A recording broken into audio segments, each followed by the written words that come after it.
Bien, vamos a continuar con el siguiente punto, pasando a la situación nacional. Bueno, el país sigue en una profunda crisis política, con los últimos hechos, contrariamente a la derrota de Evo Morales, se encamina más la situación hacia las elecciones, ya están perfilándose para eso.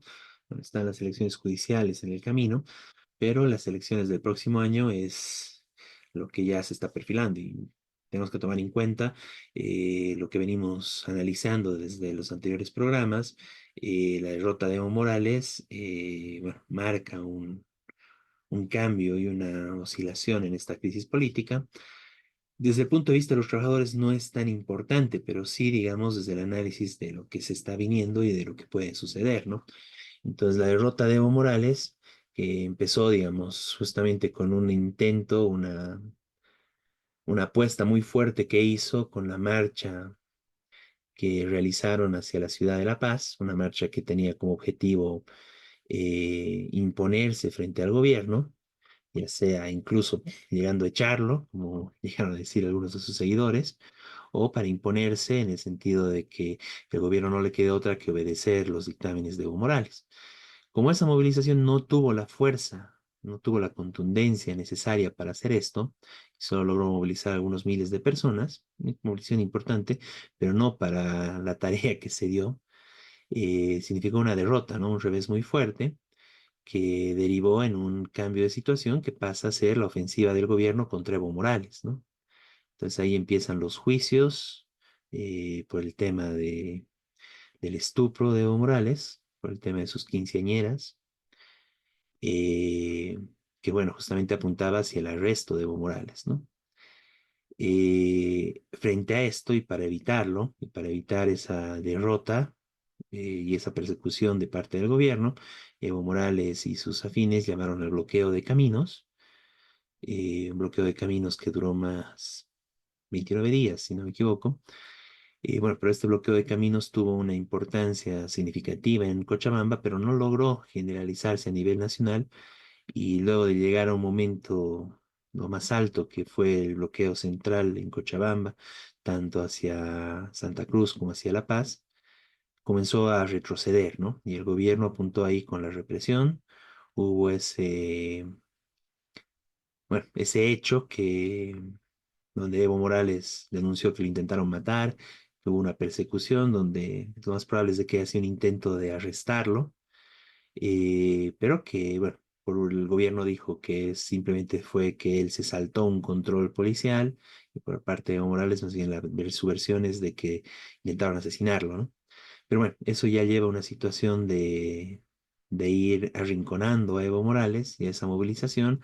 Luego vinieron los procesos de desbloqueo en Parotani con muchos arrestados, luego en Mairana.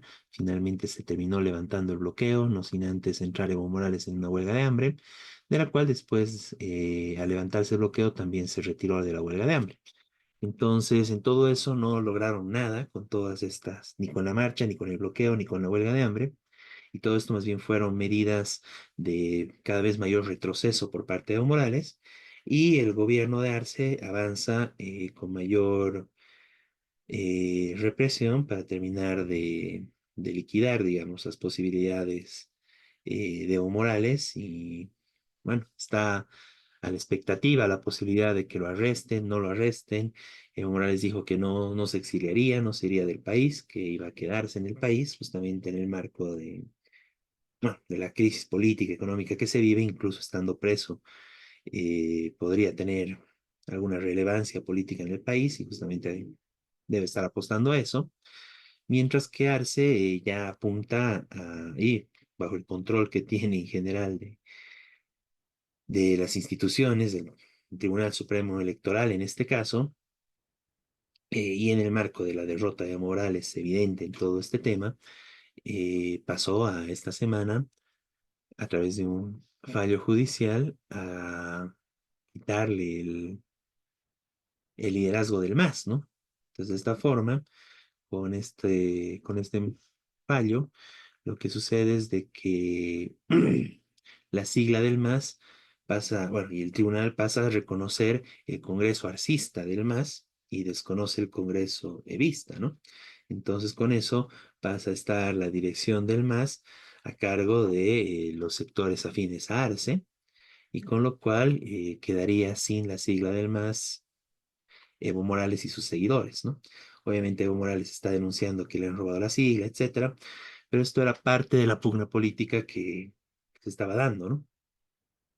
La pulseta entre ambos, donde, bueno, esa apuesta que falló Evo Morales con su marcha termina en, bueno, la pérdida de la sigla, una persecución, dos importantes dirigentes de Evo Morales arrestados, eh, la posibilidad de que incluso Evo Morales termine arrestado, ya sea, y bueno, actualmente el gobierno lo está llamando a declarar justamente por este problema de el intento de asesinato de Evo Morales, pero además de que porque se pasó el control policial, como dijo, están activando también el tema de los casos por estupro, incluso violación, que llamó con esas palabras Castillo al problema de Evo Morales respecto a que tuvo relaciones con menores de edad.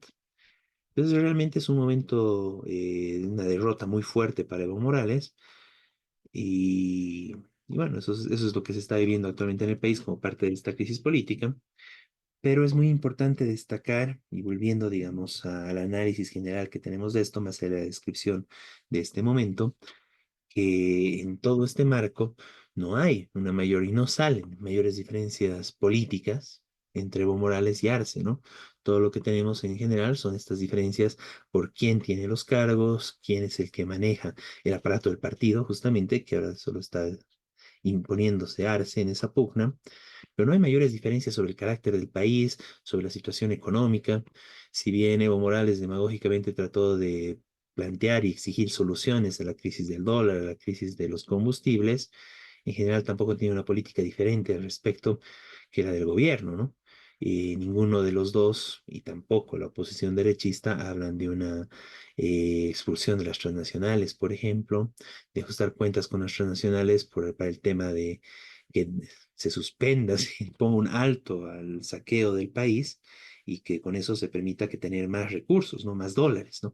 De igual forma, no dicen absolutamente nada de la oligarquía terrateniente del Oriente y más bien, o sea, lo que estamos viviendo es esta nueva ley del gobierno con la cual se plantea la prácticamente libre importación de hidrocarburos y comercialización, ¿no? En Bolivia, ¿no? Eh, bueno, de combustibles en general, ¿no? Entonces esto es bastante grave, ¿no? Porque obviamente esto es una ley para los grandes empresarios, los que tengan la posibilidad de poder almacenar, importar y gastar, digamos, grandes sumas de dinero para poder realizar esto. Bueno, es el Decreto Supremo 5271, ¿no? Que autoriza la libre importación de combustibles. Entonces, esto de una u otra forma va a derivar en una, como ha pasado, digamos, con otro tipo de situaciones de este tipo a nivel internacional, cuando hay una subvención de un producto que al mismo tiempo puede venderse libremente, va a derivar de una u otra forma en manos, es muy probable, pese a que el gobierno dice que van a tratar de evitar y blindar para que eso no suceda, pero que va a haber gente que va a terminar especulando, beneficiándose de las subvenciones y vendiendo los mismos hidrocarburos subvencionados al precio del mercado internacional, beneficiándose de esto, ¿no? Entonces, realmente abrir las puertas para eso, y esto fue un planteamiento que hizo los sectores de la oligarquía, ¿no? Grandes terratenientes, grandes empresarios, bajo la excusa de la escasez de combustibles, plantean esto, ¿no? O sea, una situación que en general solo va en beneficio de ellos y que no ayuda en nada al pueblo trabajador, ¿no? Y que en el caso de que se imponga tal cual y que el gobierno poco a poco deje de garantizar el abastecimiento de combustible subvencionado, terminará en un gasolinazo, ¿no? Pues de una u otra forma, lo que está apuntando los grandes empresarios del país es a un gasolinazo, a una devaluación de la moneda, y el gobierno no es ninguna garantía frente a esto, más bien todo lo contrario, es el que está posibilitando y avanzando poco a poco hacia esa situación, ¿no? Tratando de no avanzar tan rápido para no caer en un total desprestigio político que le impida continuar y tener alguna posibilidad de ir a la reelección el próximo año, ¿no? Entonces, la situación, ¿no? Arce está tratando de paliar y atender de una u otra forma la crisis económica en la perspectiva de tener la posibilidad de la reelección el próximo año. Ya libre del obstáculo que le era en el partido, bueno, como parte del MAS Evo Morales, entonces se perfila como el principal candidato del MAS. Y por el otro lado, veremos qué sale de la oposición derechista. Manfred se está moviendo, Tuto, Samuel Doria Medina, Cuellar en Santa Cruz, reaparece Juan del Granado, entre varios otros que siguen moviéndose por ese espacio. ¿Se unirán? ¿No se unirán? Pero lo que sí es seguro es que ninguno de ellos tiene una política diferente a la situación que nos ha llevado a esta situación de crisis en el país, ¿no? No dicen nada de la oligarquía, no dicen nada de, de las transnacionales. Y es más, y es importante señalar esto, ¿no? Todos estos candidatos, todos estos sectores, tanto Arce como la oposición derechista, cuentan y toman en cuenta la actual ley electoral, ¿no? Una ley electoral que impide la legalización de partidos populares, que básicamente permite que se postulen los que tienen grandes millones para poder pagar una legalización de este tipo, pero incluso una legalización de este tipo que pasa por el aval del gobierno, ¿no? Como se han visto en los últimos casos, es una ley muy tramposa que realmente le quita un carácter democrático a la posibilidad de las elecciones en el país y que impide que solo puedan ser candidatos los que están de acuerdo con este régimen, ¿no? El régimen de la oligarquía, el régimen de las transnacionales en el país, impiden que haya una candidatura independiente desde el pueblo trabajador, ¿no? Independientemente del signo que tenga, ¿no? Entonces es el marco general de la situación electoral en el país. Tenemos una ley electoral de la cual se benefician todos los partidos del régimen como tal, las distintas organizaciones, y es en ese marco, por ejemplo, que se entiende la disputa de Evo y Arce por la sigla, ¿no? Porque es tan difícil que saquen una nueva sigla que pelearon por esa sigla del MAS, ¿no? Entre otros aspectos, ¿no?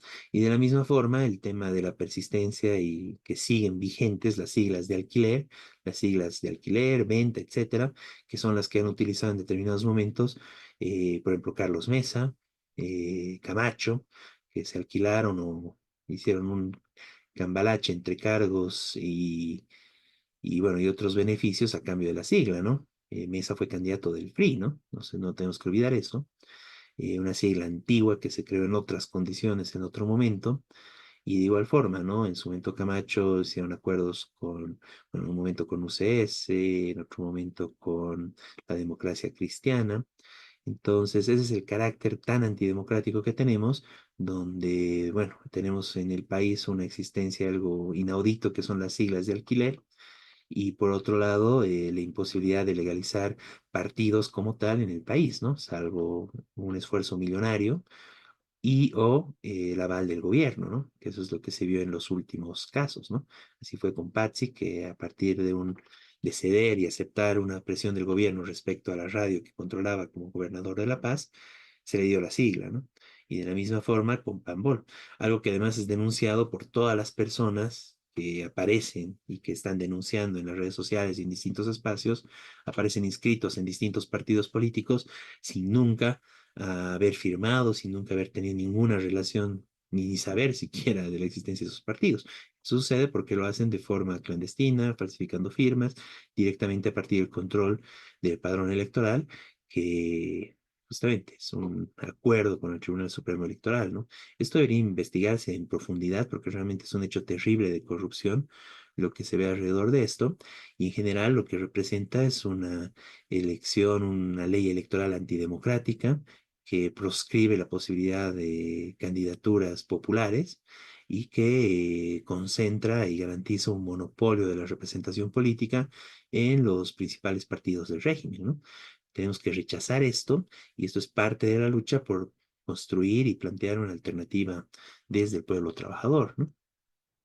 Eh, no sé si Miguel quieres complementar algo. Sí, brevemente, el tema de los partidos es grotesco.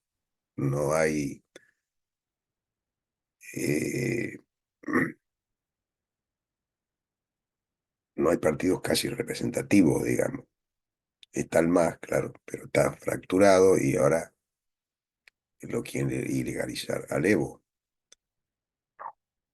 lo cual también es absurdo, porque bueno, se puede discutir si puede perder 3 veces o no, pero eh, tampoco está en la Constitución así abiertamente. Pero obviamente es una disputa de sacarlo del medio al Evo, eh, que le sacaron el MAS y lo ilegalizaron a él porque no puede estar más de 3 veces, más de 2 veces, digamos, nadie en un cargo. Eso es el fallo reciente del Tribunal Electoral cuando hace unos años, o del Tribunal Constitucional, creo, cuando hace unos años había dicho lo contrario. Es decir, eh, entonces, evidentemente responde a intereses políticos, en este caso del gobierno, este, obviamente quedarse con el MAS. Y los demás se acomodarán con alguna de las siglas existentes o inventándose otras, porque ahora hay otro mecanismo que es por internet, poniendo la huella y que está así el partido que está haciendo Manfred, Reyes Villa, y otro que se formó que se llama Nueva Generación Democrática. Manfred, bueno, por supuesto no lo apoyamos, tipo de derecha es jodido, pero es conocido, tiene su cierta base. El partido de Nueva Generación Democrática no, nadie lo conoce y juntó las firmas por internet. Pues sí, bueno, pero ¿cómo? Bueno, como tiene socios en el Tribunal Supremo Electoral y evidentemente el gobierno lo autorizó a inscribirse. Ahora está inscrito. Hace unos años el Pambol igual. El Pambol y juntó la firma con una empresa privada. La contrató, le pagó creo que $10.000 y la empresa le juntó la firma.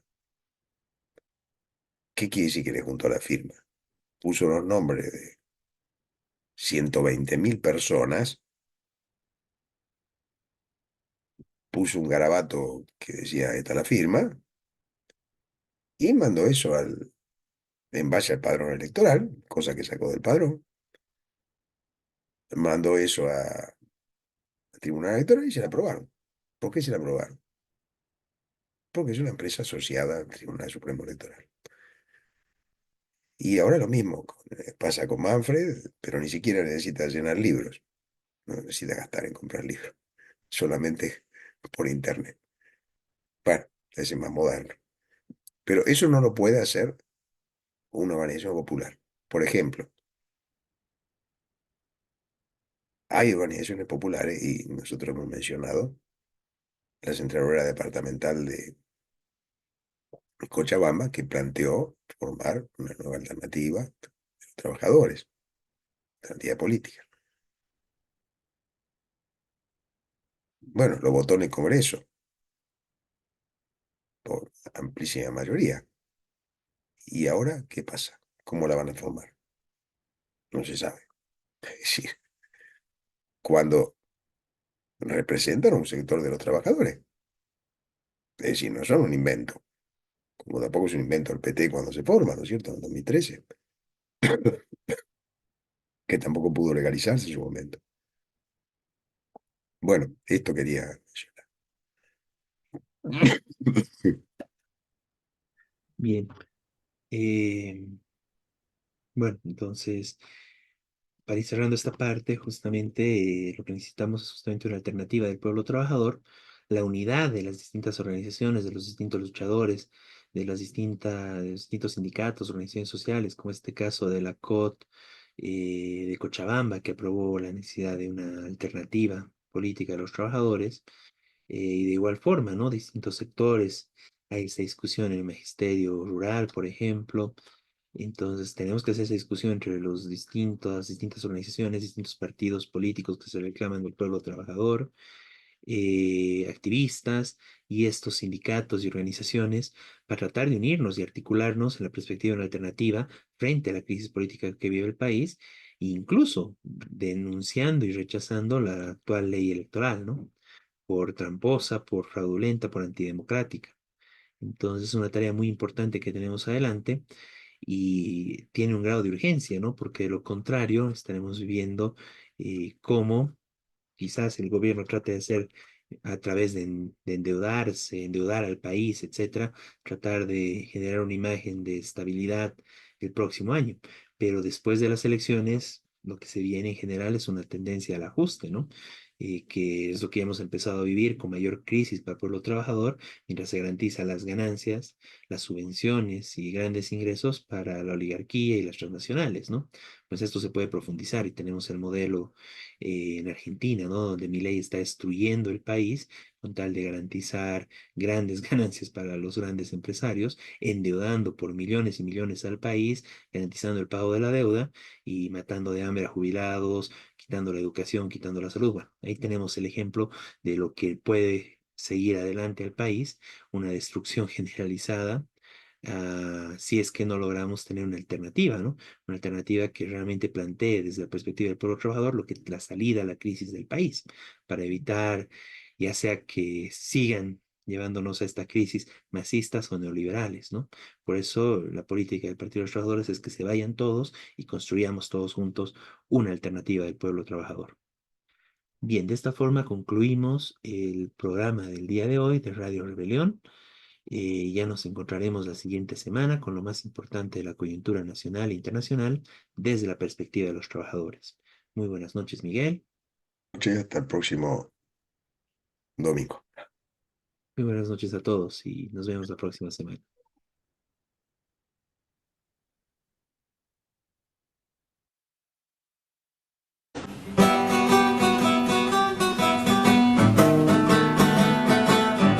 Desde oriente y occidente de los valles marchan ya los maestros de Bolivia como ejemplo de valor.